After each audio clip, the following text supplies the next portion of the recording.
Hello friends, ಎಲ್ಲರಿಗೂ ಮಮತಾ ದಿನಚರಿಗೆ ಸ್ವಾಗತ. ಇವತ್ತಿನ ವಿಡಿಯೋನ ಶುರು ಮಾಡ್ತಾಯಿದ್ದೀನಿ ಫ್ರೆಂಡ್ಸ್. ಇವತ್ತು ವರಮಹಾಲಕ್ಷ್ಮಿ ಹಬ್ಬದ ದಿನ ಯಾವ ರೀತಿ ಪೂಜೆ ಮಾಡಿದ್ವಿ, ಯಾವ ರೀತಿ ಅಲ್ಲಿಗೆ ಪೂರ್ತಿ ಅಲಂಕಾರ ಆಗಿತ್ತು ಅನ್ನೋದನ್ನ ಶೇರ್ ಮಾಡ್ತಾಯಿದ್ದೀನಿ. ವಿಡಿಯೋ ಇಷ್ಟ ಆದರೆ ಲೈಕ್ ಮಾಡಿ, ಶೇರ್ ಮಾಡಿ. ನಮ್ಮ ಚಾನಲ್ ಹೊಸದಾಗಿ ನೋಡಿ ಪ್ಲೀಸ್ ಸಬ್ಸ್ಕ್ರೈಬ್ ಮಾಡ್ಕೊಂಡು ನೋಡಿ.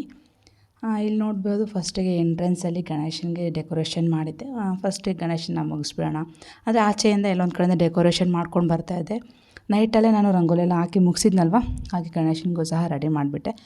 ಅದಾದಮೇಲೆ ಇಲ್ಲಿ ಅಮ್ಮನವ್ರ ಹತ್ರ ವಿಗ್ರಹನ ಮ್ಯಾಕ್ಸಿಮಮ್ ರೆಡಿ ಮಾಡಿ ಇಟ್ಕೊಂಡಿದ್ದಾರೆ. ಅಮ್ಮನವ್ರನ್ನ ಕೂರಿಸೋದಕ್ಕೆ ಎಷ್ಟು ಬೇಕೋ ಅಷ್ಟು ರೆಡಿ ಮಾಡ್ಕೊಂಡಿದ್ದೀನಿ. ಇನ್ನು ಇದ್ರ ಮುಂಚೆ ಎಲ್ಲ ಜೋಡಿಸುವಂಥದ್ದು, ಅದನ್ನೇ ನಾನು ಸ್ನಾನ ಮಾಡ್ಕೊಂಬಂದೆ ಮಾಡುವಂಥದ್ದು. ಮುಂಚೆ ಎಲ್ಲ ಇಷ್ಟು ಮಾಡಿಬಿಟ್ಟು ಹೋಗಿ ಸ್ನಾನ ಮಾಡ್ಕೊಂಡು ಬಂದೆ. ನೈಟ್ ಪೂರ್ತಿ ನಿದ್ದೆ ಅಂತೂ ಮಾಡೋಕ್ಕಾಗಲಿಲ್ಲ. ನಿದ್ದೆ ಬರೋದು ಇಲ್ಲ, ಯಾಕಂದರೆ ಪೂಜೆ ಆಗಬೇಕು, ಬೆಳಗ್ಗೆ ಅರ್ಜೆಂಟಾಗಿ ಬೇಗ ಬೇಗ ಮಾಡಬೇಕು. 6 ಗಂಟೆಗೆಲ್ಲ ಪೂಜೆ ಮುಗಿಬೇಕು ಅಂದರೆ ಮಲ್ಕೊಂಡು ಎದ್ದು ಮಾಡೋಕ್ಕೋದ್ರೆ ಖಂಡಿತ ಆಗೋದಿಲ್ಲ. ಅದಕ್ಕೋಸ್ಕರ ನಾನು ನಿದ್ದೇನೂ ಮಾಡಲಿಲ್ಲ. ಅದಕ್ಕೆ ನಾನು ಹಂಗೆ ರೆಡಿ ಮಾಡ್ಕೊಬಿಟ್ಟೆ. ಅಂದರೆ ಹಾಗೆ ಸ್ನಾನ ಮಾಡ್ಕೊಂಡು ಬಂದು ಮತ್ತು ಹಾಗೆ ಎಲ್ಲ ರೆಡಿ ಮಾಡಿಕೊಂಡು ಏನೇನು ನಾನು ಮಾಡ್ಕೊಂಡಿದ್ದೆ ಮನೆಯಲ್ಲಿ ಅಂಥದ್ದನ್ನು, ಮತ್ತು ಫ್ರೂಟ್ಸ್ ತಂದಿರುವಂಥದ್ದು ಎಲ್ಲ ಡೆಕೋರೇಷನ್ನು, ಫ್ಲವರ್ಸು ಪ್ರತಿಯೊಂದು ಸಹ ಇಲ್ಲಿ ಅರೇಂಜ್ ಮಾಡಿ ಇಟ್ಕೊಂಡು ಮತ್ತು ನಾನು ಬೆಳಗ್ಗೆನ ವೀಡಿಯೋನ ಮಾಡ್ಕೊಳಕ್ಕಾಗಲಿಲ್ಲ, ಪೂಜೆ ವೀಡಿಯೋ. ಯಾಕಂದರೆ ಬೇಗ ಬೇಗ ವೀಡಿಯೋ ಮಾಡೋದ್ರಿಂದ ನಾನೊಬ್ಬಳೇ ವೀಡಿಯೋನ ಮಾಡಿಕೊಂಡು ಪೂಜೆನ ಮಾಡೋಕ್ಕೆ ಸ್ವಲ್ಪ ನನಗೆ ರಿಸ್ಕ್ ಅಂತ ಅನ್ನಿಸ್ತು. ಅದಕ್ಕೋಸ್ಕರ ನಾನು ಈವ್ನಿಂಗ್ ಪೂಜೆನ ಇಲ್ಲಿ ಶೇರ್ ಮಾಡ್ಕೊಳ್ಳೋವಂಥದ್ದು.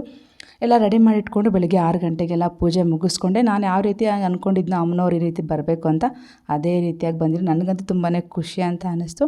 ಇವಾಗ ಈವ್ನಿಂಗ್ ಪೂಜೆಯಲ್ಲಿ ದೇವ್ರ ಮನೆ ಸಹ ಅಲಂಕಾರ ಮಾಡಿದ್ದೀನಿ. ಸ್ವಲ್ಪ ಸಿಂಪಲಾಗಿ ಅಲಂಕಾರ ಮಾಡ್ಕೊಂಡಿರುವಂಥದ್ದು. ಯಾಕಂದರೆ ಎರಡೆರಡು ಕಡೆ ಅಲಂಕಾರ ಮಾಡಬೇಕಂದ್ರೆ ಸ್ವಲ್ಪ ರಿಸ್ಕ್ ಅಂತ ಅನಿಸುತ್ತೆ.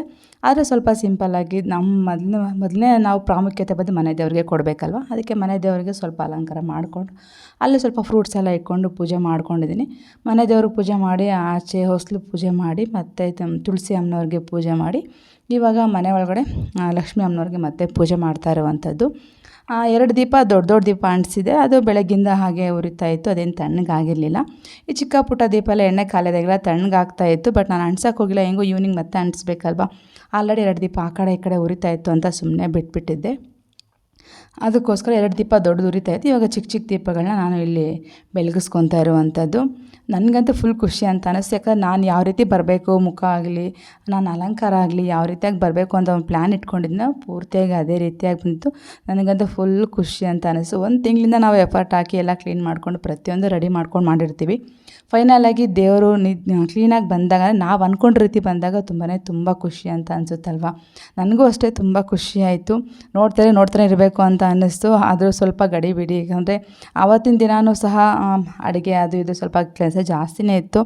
ಬರೋ ನೆಂಟರಿರ್ಬೋದು, ಹೋಗೋರಿರ್ಬೋದು, ಮತ್ತು ಈವ್ನಿಂಗೆಲ್ಲ ಆದಮೇಲೆ ಮುತ್ತೈದೆಯರು ಬರ್ತಾರೆ, ಅವ್ರಿಗೆ ನೋಡಬೇಕು, ಅವ್ರಿಗೆಲ್ಲ ತಾಂಬೂಲ ಕೊಡುವಂಥದ್ದು, ಅರಿಶಿನ ಕುಂಕುಮ ಕೊಡುವಂಥದ್ದು, ನಾವು ಹೋಗಿ ಬರುವಂಥದ್ದು. ಸ್ವಲ್ಪ ಗಡಿಬಿಡಿಯಾಗೇ ಇತ್ತು ಈವ್ನಿಂಗ್ ಪೂರ್ತಿನೂ. 3 ಡೇಸ್ ಇಟ್ಕೊಂಡಿದ್ದೆ ನಾನು ಅಮ್ಮನವ್ರನ್ನ ಮನೆಯಲ್ಲಿ. ಯಾಕಂದರೆ ನನಗೆ ಅಷ್ಟು ಬೇಗ ತೆಗಿಯೋದಕ್ಕೆಲ್ಲ ಮನಸ್ಸು ಒಪ್ಪೋದಿಲ್ಲ. ಮತ್ತು ಇನ್ನೊಂದು ಚಿಕ್ಕ ಮಕ್ಳು ಯಾರಿಲ್ಲ, ಎಲ್ಲ ದೊಡ್ಡ ಮಕ್ಕಳಾಗಿರೋದು, ನನಗೆ ಯಾರೇನು ಡಿಸ್ಟರ್ಬ್ ಮಾಡೋದಿಲ್ಲ. ನಾನು ಆರಾಮಾಗಿ 2 ಟೈಮ್ ಬೆಳಗ್ಗೆ ಮತ್ತು ಈವ್ನಿಂಗ್ ಪೂಜೆ ಮಾಡಿಕೊಂಡು 3 ದಿನ ಇಟ್ಕೊಂಡಿರ್ತೀನಿ. ಇವಾಗ ರೀಸೆಂಟಾಗಿ ಒಂದು 4-5 ಇಯರ್ಸಿಂದ ನಾನು ಮೇಂಟೈನ್ ಮಾಡ್ಕೊಂಡು ಬರ್ತಾಯಿದ್ದೀನಿ.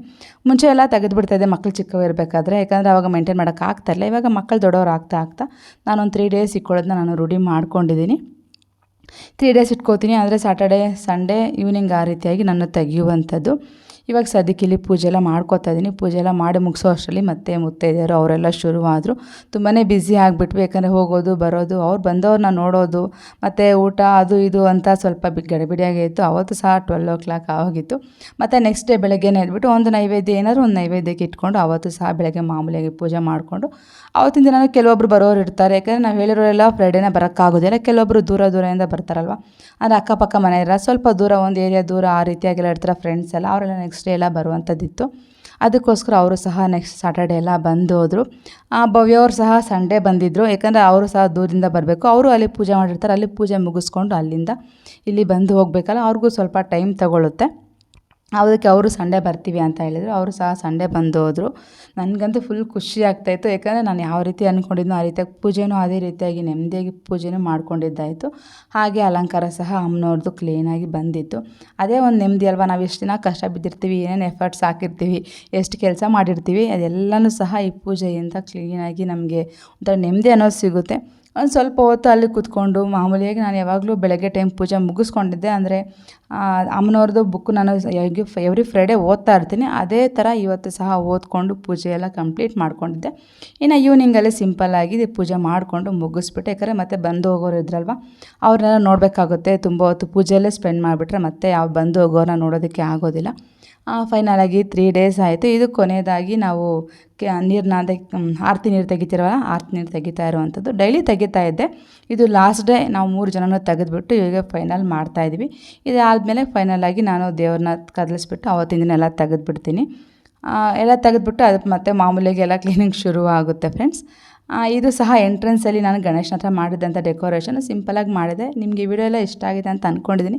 ಸಿಂಪಲಾಗಿ ವಿಡಿಯೋನ ಸಹ ಶೇರ್ ಮಾಡಿದ್ದೀನಿ. ವಿಡಿಯೋ ಇಷ್ಟ ಆದರೆ ಪ್ಲೀಸ್ ಒಂದು ಲೈಕ್ ಮಾಡಿ, ಶೇರ್ ಮಾಡಿ. ನಮ್ಮ ಚಾನಲ್ ನೋಡ್ತಾ ಇದ್ದರೆ ಪ್ಲೀಸ್ ಸಬ್ಸ್ಕ್ರೈಬ್ ಮಾಡ್ಕೊಂಡು ನೋಡಿ. Thank you so much for watching. Take care. Bye.